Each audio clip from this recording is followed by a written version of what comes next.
Please stand for a moment of silence, followed by the Pledge of Allegiance.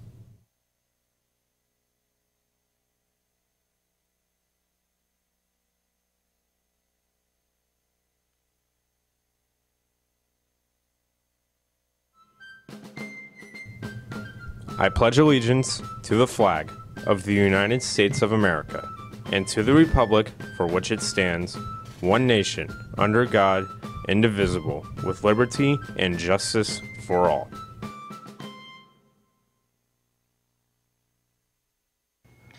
Good morning, Tornadoes. This is CTN, a Clearwater digital media production. Today is Thursday, December 6th. My name is David Moore. Today we have your latest school, local, and national news. So stay tuned because CTN starts now.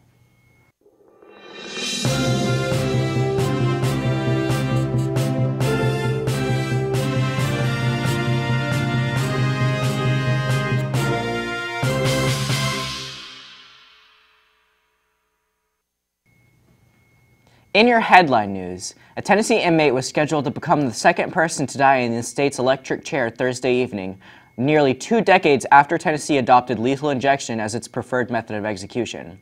Both David Earl Miller, 61, and Edmund Zagorski before him chose the electric chair over lethal injection, a process that proponents said would be painless and humane. But the inmates argued in court that Tennessee's current midazolam-based method caused a prolonged and torturous death. They pointed to the August execution of Billy Ray Eric, which took around 20 minutes, during which he was observed coughing and huffing before turning a dark purple. Their case was thrown out, largely because a judge said they failed to prove that a more humane alternative was available. In your local news, one person was killed and another injured in a fiery crash in Mulberry early Thursday. According to the Polk County Sheriff's Office, the crash happened at the intersection of Highway 37 South and Highway 640. A semi-truck collided with a sedan just after 1 a.m. The car caught fire after the crash and the semi leaked diesel fuel. Crews will have to clear the accident scene and an environmental cleanup also will take place. All of that will shut down the intersection until at least 9 a.m. this morning. Authorities have not released the name of the person killed. The crash remains under investigation. Now to Dorian with your school news.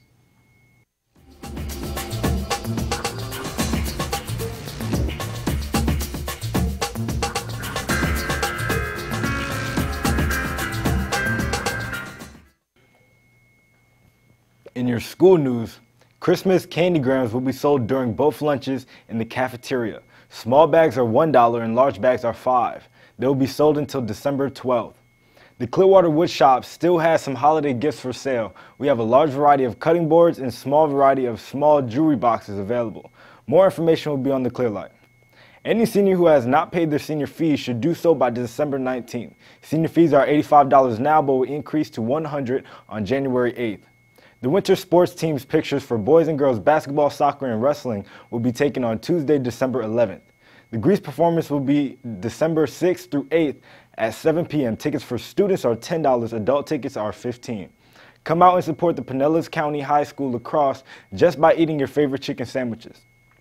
December 14th, from 2 to 10, be sure to tell the cashier at Chick-fil-A that you're supporting Pinellas Lacrosse Alliance, and 20% of the proceeds will go towards getting lacrosse up and running for this season. Attention to any students that are scheduled for driver's ed next semester that do not have their permit. You may take the test on Saturday, December 8th at 8 a.m. See Mr. Goebel in PA1, period 7. Wednesday, Thursday, and Friday in order to register for the Saturday exam. Students cannot take the course without a permit.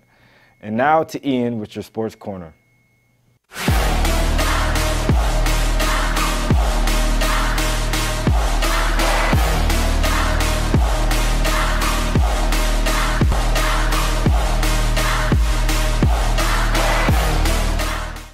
I'm Ian Gibson with this week's Sports Corner. Tonight, the Tampa Bay Lightning will return home after a successful road trip. During their time on the road, the Bolts have taken the lead in the Atlantic Division and are currently holding the best record in the NHL, with currently 43 points. The Lightning will return home to take on division rival the Boston Bruins tonight at Amalie Arena. The Tampa Bay Bucks will continue their homestand at Raymond James Stadium and look to win their third straight, as the Bucks and quarterback Jameis Winston look to stay sharp as they play the division-leading New Orleans Saints this Sunday at Raymond James Stadium. Now back to the desk.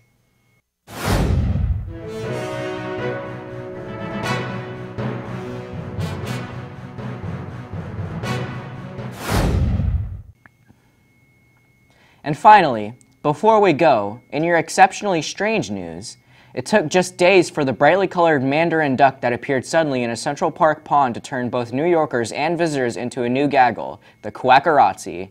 A horde of photographers has been gathering daily in the park off Fifth Avenue for well over a month, hoping to catch a glimpse of the exotic bird with pink, purple, orange, and emerald green plumage and markings that admirer Joe Amato compares to a living box of crayons.